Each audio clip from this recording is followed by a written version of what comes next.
Okay, I'm going to go ahead and go through number 57 from Problems and Exercises in the Physics 1 textbook.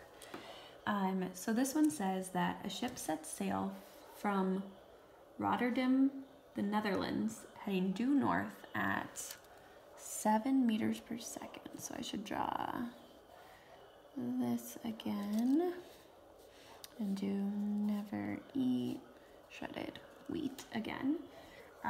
So it's going to go due north at 7 meters per second relative to the water, and then there's an ocean current of 1.5 meters per second in a direction 40 degrees north of east. What's the velocity of the ship relative to the Earth?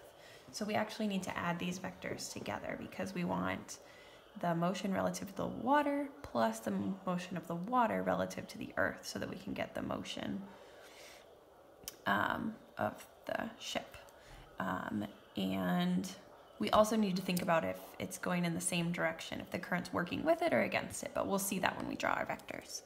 So first we're going to go up here. So this is going to be our 7 meters per second.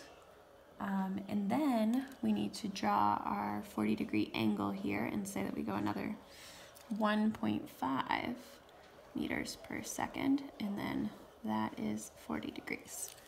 And then we need to find our resultant vector, which is that one right there. So we need to find the length of it, and then we need to find the angle so that we can figure out what the velocity of our ship, which is a vector, is relative to the Earth. Okay, so first we need to figure out our components again.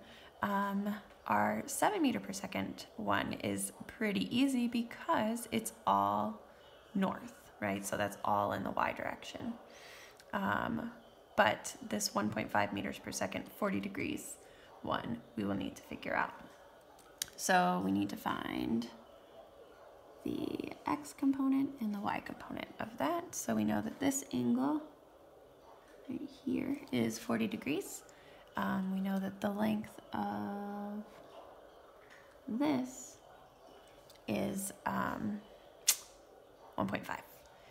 So what we can do is we can say that, let's start with the x component.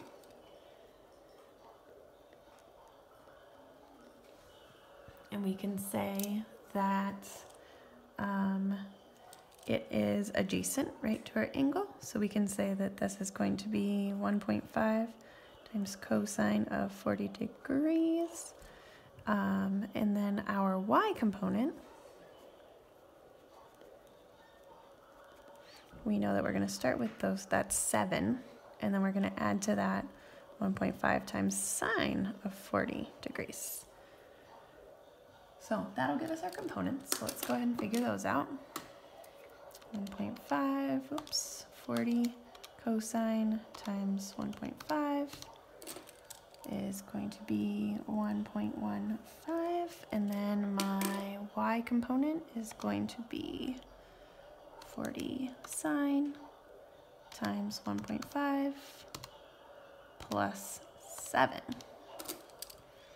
So that equals 7.96. And these are both meters per second because these are components of velocity. So now, in order to find our resultant vector, we need to look at, we need to use the Pythagorean theorem. So this one we know is going to be 7.96 meters per second. This one is 1.15 meters per second. So 7.96 squared plus 1.15 squared is 64 points of that, and then we square root that. We get 8.04.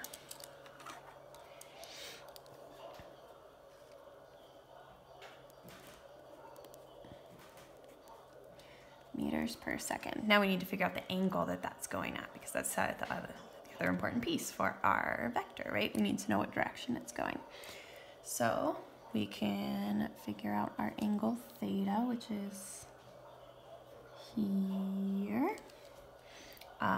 by doing the inverse tangent of our opposite over adjacent. So that's going to be our x component, which was 1.15 divided by our y component, which is 7.96. So let's go ahead and see what that gives us. 1.15 divided by 7.96 equals inverse tangent 8.22 degrees. So our velocity is 8.04 meters per second in a direction 8.22 degrees east of north. All right, so that's number 57. I hope that helps.